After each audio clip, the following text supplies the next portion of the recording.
like I was mentioning, you and I, we've spoken many, many times here on TRT World, talking about this upcoming election. Give me your analysis now. Why is this the result that we're seeing? Hello, Per. Yes, I want you to keep in mind that no matter how heroic Donald Trump has been the last, several years with everything thrown against him, and it's a great comeback. This election is a repudiation of the elitism of the Democratic Party, of their foreign policy.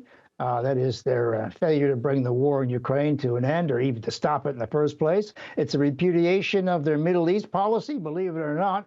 Americans who worry about foreign policy are disgusted about American complicity in war crimes in that neck of the woods. And it's sort of America's revenge for the very, very hasty pullout in Kabul, which resulted in the loss of life and the turning America's back on 25 million Muslim girls and women. So, in many ways, this is a repudiation of the elitism. And it's also a pretty good tribute to Trump's ability to reach people.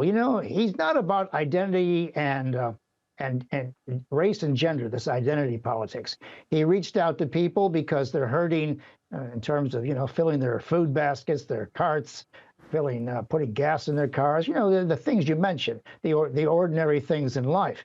And what's extraordinary about this is he was doing things in this election that nobody thought possible. He was getting more black young men voting for him, more Hispanic young men, of course, white young men.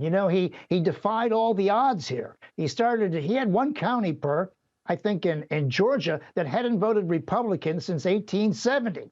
Can you imagine that? So he had this broad appeal to lots of people, and it's also repudiation of what Americans really think about the so-called insurrection of January 6th. They weren't buying it. They weren't buying the weaponization of the justice system. They just figured he was getting a raw deal, and they're turning their backs on the administration. On the other hand, I think Kamala Harris never had enough time to prepare her campaign. I think she was the substitute for President Biden when it turned out he couldn't go any further. I mean, God knows who's running the White House and for the next 4 months or even the last 4 months. What they should have done to make her more viable is to have revoked use the 25th Amendment to remove President Biden and replace her with President Harris, which would have given her some real bona fides in the campaign. But in the campaign, she was pushing race, identity, and she was pushing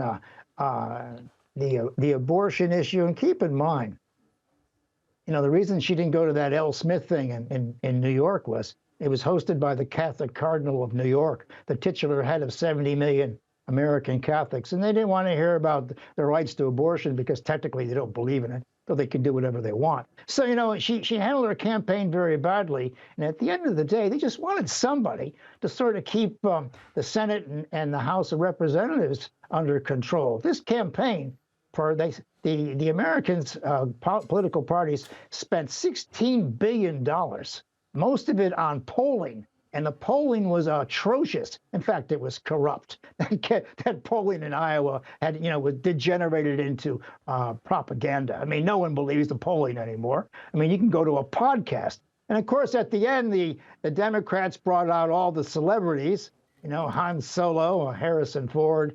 They brought out Beyonce.